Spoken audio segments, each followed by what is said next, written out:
안녕하십니까, 한은석 변호사입니다.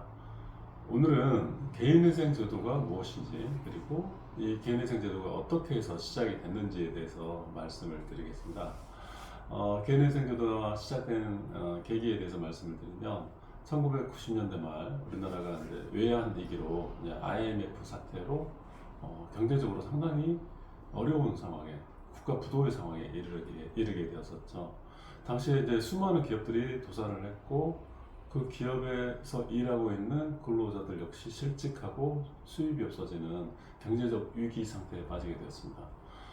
이 위기를 극복하기 위해서 국가가 생각해낸 이제 방법이 이제 소비를 진작시켜서 생산을 유발하는 그런 효과를 가져올 수 있는 정책을 하나 묘안을 짜낸 게 바로 신용카드입니다.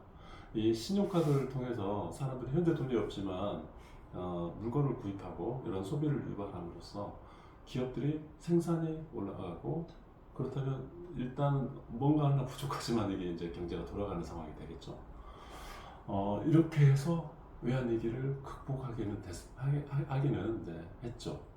그런데 문제는 이 신용카드 정책에 따라서 이 신용카드 채무를 해결하지 못하는 소비자들이 발생하게 된 거죠. 이 부분에 대한 또 해결책으로 만들어낸 것이 이 개인회생 제도입니다.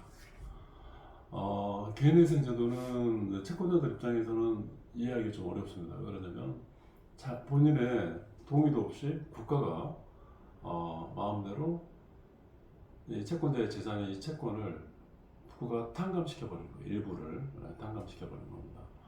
이에 대해서 이제 채권자들, 이 우리나라 사회가 공산주의 국가도 아니고 자본주의를 원칙적으로 채택하고 있는 그런 국가인데 어떻게 해서 이런 일이 있을 수 있나 생각할 수 있습니다만, 앞서 말씀드린 이런 계기가 있었고, 개인회생 제도의 이제 취지를 들어보면 어느 정도 납득을 할 수가 있습니다. 개인회생 제도의 취지는 이제 두 가지를 이야기할 수 있는데요. 하나는 성실하게 살아왔는데 운이 좋지 않아서 경제적 위기에 빠진 사람, 이런 채무자들을 국가가 구제해 주는 것이, 가만히 놔두는 것보다는 구제해 주는 것이 전체 대한민국 국가 사회의 입장에서 훨씬 더 이익이 된다, 이렇게 판단했기 때문에 이런 제도를 만든 것입니다. 이런 이제 개인회생 제도의 이런 입법 취지, 제도주의 운영 취지 때문에 이를테면 이제 도박이나 사치나 낭비를 과도하게 한 사람이 개인회생을 신청을 하면 어디에 걸리죠? 이 성실하였느냐는 부분에 걸리게 됩니다. 그래서 이 사람들의 경우에는 이제 성실하지 않았기 때문에 개인회생에서 받아들여주지 않는 것이죠. 그래서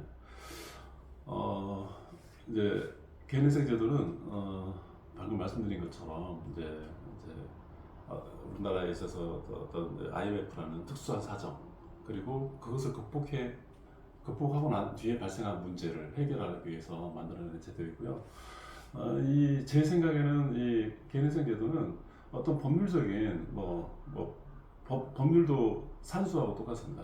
더하기 빼기 나누기 곱하기 이런 사칙 연산을 하면 어떤 결과가 나오는 것처럼 결과가 나오는데, 개인회생 제도는 거기에 딱 맞지 않은 그런 제도입니다. 법률적으로 봤을 때는요.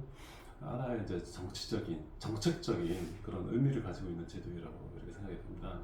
법률에서 좀 떨어지는 그런 부분이 있습니다.